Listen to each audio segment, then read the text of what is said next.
Good afternoon, everybody. How are you? I am making this video in an attempt to open up a little bit of a dialogue before releasing what could be considered a pretty scathing review of a piece of sequential art that was put out not long ago.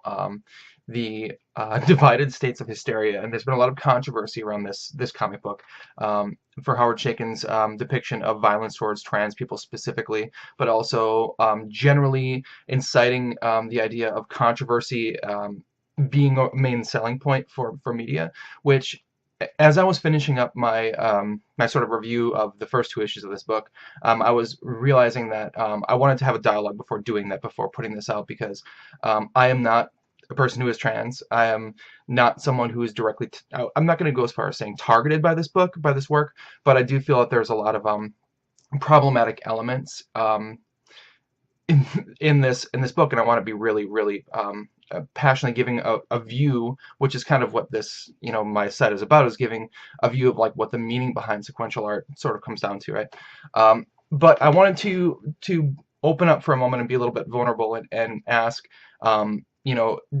essentially like what other questions should be raised by that if it's a primarily straight white male putting out videos or assertions of views on a piece of work like this, and then especially given that Howard Chaykin himself creating this art is a strictly straight white male who seems to be, in my view, fascinated by the idea of violence against the trans community.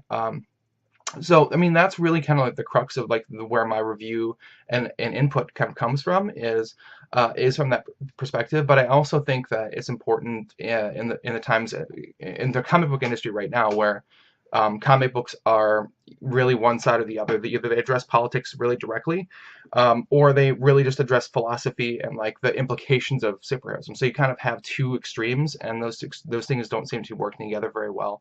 So there really isn't a lot of middle ground. And I tried to be as objective about these things as possible, but the reality is that the reader's morality, or maybe even objective morality, kind of come into it. So that said, again, getting back to my question, I would like to know, and you can either contact me directly or leave a comment, or whatever the case may be. Let me know what you think the responsibility of someone who is like myself, who is, again, not the person being targeted, but how do I open that conversation, to people of that, that are specifically targeted in things like this, the trans community. I don't, how do you address that? Do I have the right to speak on it? And again, this is, I swear, I'm going to get to more fun things. Like I'm really delving into some of the fun of like the current, the Batman books and what Tom King's work. And I have a retrospective of Ghost Rider coming up, which I'm really excited about. But I promise there are better, more, subtle and fun things coming up. However, I felt that this is something I really need to make a comment on. But again, if the consensus is that actually maybe this is not the right thing to be putting my toe in the water of, at the moment at least, I would also prefer that as constructive criticism before I go out there and drop my views on it. So.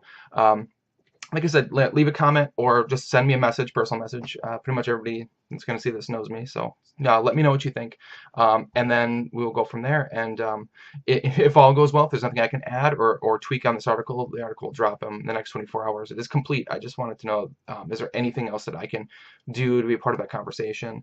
And do I have the right to? If I don't, I have no problem just saying, well, that's not the right thing for me to talk about. So, all right, peace.